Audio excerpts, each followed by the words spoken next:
너 왜 근데 나는 인스타 안 하는데 주가. 있으세요? 내, 무시하는 거 아이가? 야 내가 708로 씨. 비웃지 마라. 너 씨. 와 이거 들면 안 되는데 되게 무시하네. 내 이름 치면 나온다. 찾아봐. 인스타도 있고 페이스북도 있고 다 있다 이게. 자 문학하자. 문학은 빨리 끝내줄게.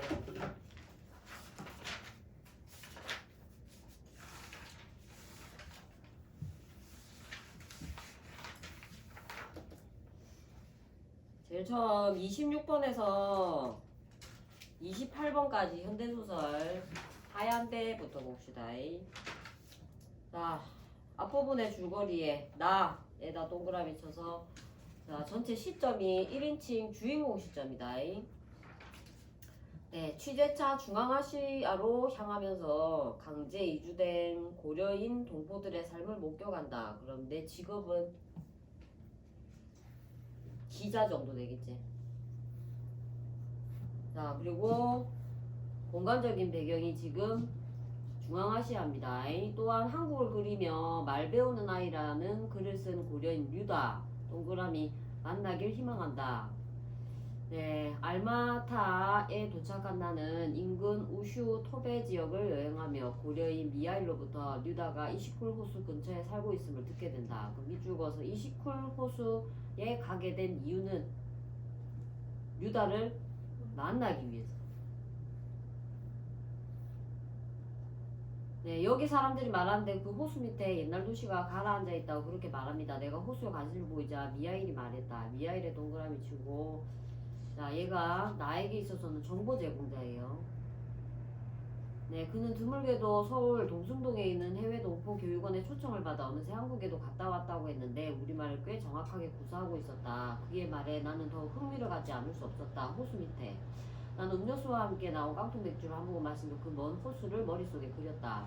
미하일의 말에 의하면 키르기스 말로 이시쿨의 이식은 뜨겁다는 말이며 쿨은 호수라고 했다. 또 이시쿨의 물은 위는 민물, 아래는 짠물이며 이에 비교되는 바라시 호수는 한쪽이 민물, 다른 쪽이 짠물로서 서로 차이를 보인다는 것이다. 그리고 키르기스스탄의 소설가 아이트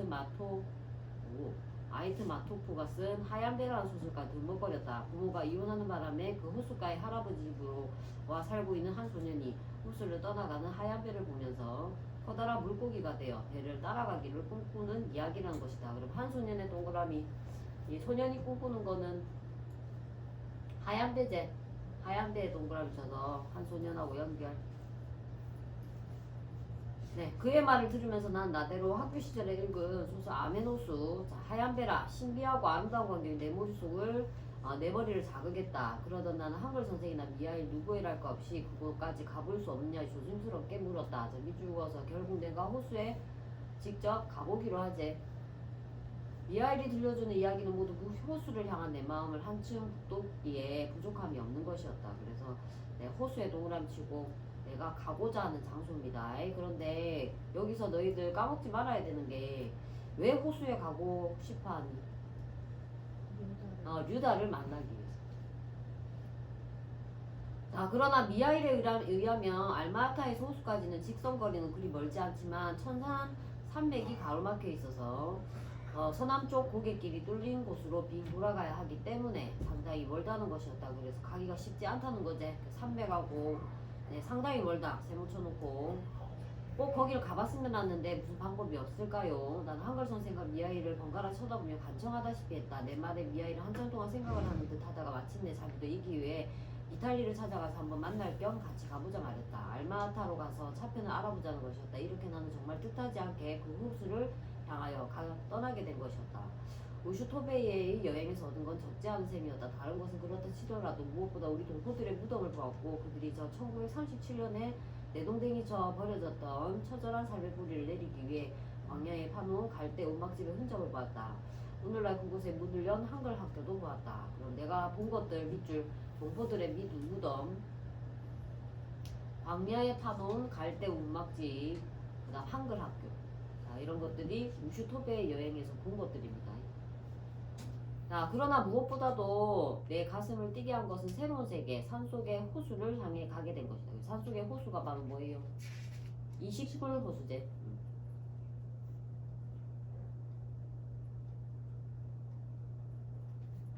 네, 그 뒤에 세 번째 줄 바로 넘어가 보자. 나는 머리에 그러나가 꼬리표처럼 따라붙는 걸 어쩌지 못했다. 밑줄고. 아, 왜? 서울에서의 문제들 세묻혀서.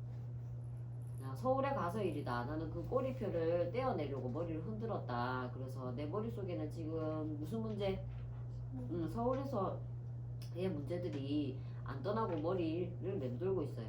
이런 걸 내적 갈등이란다. 네, 그때였다. 유원지의 돌 축대를 바라보는 나는 거기 웬 나무가 한 그루 우뚝 서 있는 걸 보았다. 들어올 때는 눈에 띄지 않은 까닭을 알 수 없었다. 아니다. 그 나무만 서 있었다면 그냥 스쳐 지나갔을지도 모른다. 그러니까 나는 그 나무만을 본 것이 아니다. 그 옆에 서 있는 한 여자 동그라미 함께 본 것이다. 젊고 환한 얼굴이 나무 그늘에 묻혀 있었다. 유다 동그라미 그 여자가 바로 내가 찾고자 했던 유다다. 그지? 자, 미하일이 소리쳤다. 우리는 돌축대로 올라가 그 나무 아래로 걸어옮겼다. 서로 몇 마디 러시아 말이 오가고 난 뒤에 내가 소개되었다. 안녕하십니까. 맑은 눈동자가 나를 바라보았다. 순간 나는 너무나 또렷한 우리말에 놀라지 않을 수 없었다. 그래서 나의 심리가 직접 드러나 있지요. 놀라지 않을 수 없었다. 밑줄. 이유는 유다가 너무나 또렷하게 우리말을 구사했기 때문에. 중앙아시아에 처음 들어보는 또렷한 우리말이었다. 그리고 그 말 뒤에 이 말은 우리 민족 말입니다 하는 말이 소리 없이 뒤따르고 있음도 또렷이 느낄 수 있었다. 그래서 류다로 하여금 나는 같은 동포임을 깨닫게 되었습니다. 아, 안녕하십니까. 난 엉겹결에 똑같이 따라하고 말았다. 그와 함께 나는 그 단순한 인사말이 왜 그렇게 깊은 울림으로 몸을 떨게 하는지. 자, 밑줄. 형언할 수 없는 감동에 휩싸였다. 자, 그 A 부분이 전부 다 내가 감동에 휩싸였기 때문에 안녕하십니까 라는 말이 이렇게 들렸다는 얘기다. 네, 양귀비 꽃밭이 수렁거리고 숲속에 들고양들이 길을 쪼글거리고 커다란 까마귀들이 전나무 가지를 치고 날았으며 사막 쥐들이 이리 뛰고 저리 뛰고 돌소금이 하얗게 깔린 사막으로 큰 바람이 있는 광경이 눈에 어른거렸다. 산산에서 빙하가 우르르 무너지는 소리가 들린 것 같다고도 생각되었다. 그래서 청각적 이미지. 주로 청각적 이미지를 통해 나의 감동을 감각화시켜놨습니다. 네, 나는 호수 건너 눈 덮인 천산을 바라보았다. 그러나 라고 미진했던 마음이 그녀의 안녕하십니까에 눈 녹듯 쓰러지는 듯 싶었다. 밑줄 긋고. 자, 그녀를 만나서 내적 갈등이 해소됐지요. 네, 건너편의 천산이 내게 안녕하십니까의 새로운 의미를 배워주고 있다고 받아들여졌다. 멀리 동방의 조상나라를 동경하며 하얀 배를 그리는 모습이 거기 있음 알 수 있었다. 그녀가 그 그늘에 서 있던 나무가 바로 러시아 말로 키파리스인 사이프러스였다. 스타니슬리브는 그 나무가 본래 중앙아시아에는 없는 나무로서 그루지아에나 가야 많다고 설명해주었다. 아마도 유원지가 북적거리던 시절 무슨 기념으로 심은 나무일 것이라고 됐다. 그날 그녀를 만나서 이야기를 나눌 시간은 매우 짧을 수밖에 없었다. 우리는 곧 알마타로 돌아가야 했고 또 내가 그녀와 오랫동안 함께 있어야 할 이유도 특별히 없는 것이었다. 그러나 나는 그 어느 때보다도 많은 느낌을 받았다. 키르기스스탄의 사이프러스 나무 아래 우리 민족의 말인 안녕하십니까의 의미를 전혀 새롭게 말한 처녀가 있었다. 나는 돌아오는 차 안에서도 내내 그 모습이 머릿속에 떠나지 않았다. 그리고 그 나무 아래서 호수를 바라보았을 때 물에 비치던 하얀 만년설의 산봉우리를 눈에 그렸다. 그리고 그것이 바로 하얀 배의 또 다른 모습이라고 깨달은 나는 입속으로 가만히 안녕하십니까를 되뇌었다. 그래서 제목이 하얀 배제. 이렇게 정리해보자. 그 하얀 배라는 소설에 나오는 소녀는 뭘 동경하니?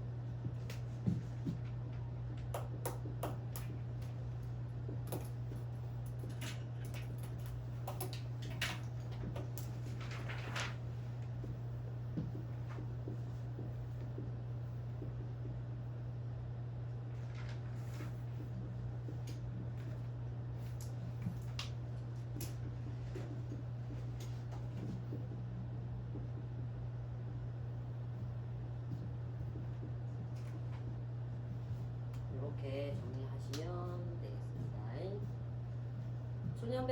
소녀는 아주 큰 물고기가 돼서 배를 따라가고자 소망하고 나는 호수에 가보기를 소망하고 유다를 만나기를 소망하고 여자는 또 한국을 동경하고 이렇게 정리하면 되겠지. 자, 첫 번째 문제가 서울생의 특징 첫 번째 문제가 인물의 심리 파악하는 문제거든. 답은 다 아니? 불러줄까? 26번에 4번, 27번에 1번, 28번에 1번. 네, 26번에 인물의 심리로 적절하지 않은 거 4번에 이시쿨 호수만을 생각하며 달려왔던 걸 반성하는 마음이 아니고 이시쿨 호수만의 생각 가로 묶어서 서울의 문제. 자, 서울의 문제 때문에 내가 내적 갈등하고 있는 부분이다. 네, 27번은 서울생의 특징 파악하는 문제거든.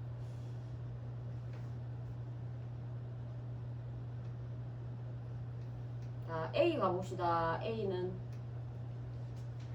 내가 그녀의 안녕하십니까? 라는 말을 통해 머릿속으로 그려지는 상상의 장면이 이제 청각적인 이미지를 통해 나타내고, 그 다음에 B는 내가 만났던 유다에 대한 그런 기억을 회상하고 있습니다. 됐지? 자, 28번에 보기 관점의 적용으로 적절하지 않은 거. 보기에서 보면 몇 가지 조건들이 있는데 1번 밑줄 그어볼까? 하얀 배는 외부 세계에 대한 동경. 그 다음 2번 중앙아시아 동포들의 고국에 대한 그리움. 그 다음 마지막 5번째 줄에 언어를 통해 민족의 정체성을 잃지 않으려는 모습. 이런 것들이 하얀배라는 소설에 드러나 있는 특징인데 그것으로 적절하지 않은 거 1번에 호수 밑에 옛날 도시는 소년이 하얀배를 타고 가고자 하는 동경의 공간으로 끊어볼래? 자, 이 말은 맞는 말이니 틀린 말이니? 얘들아 고개 들어봐라. 소년이 어디 가고 싶어 했니? 제시문 가서 확인해봐라. 소년은 호수 속에 있는 옛 도시에 가고 싶어 하나? 아니잖아. 소년은 큰 물고기가 돼서 하얀 배를 따라가고 싶어 하지. 틀린 말 아이가. 제시문과 불일치다. 그리고 뒤에 내가 지향하는 공간은 호수지. 호수에서 누구 만나고 싶어 하나? 유다 만나고 싶어 하나? 다 틀렸지? 됐나? 자, 그 다음에 고전소설 가보자. 잠시만.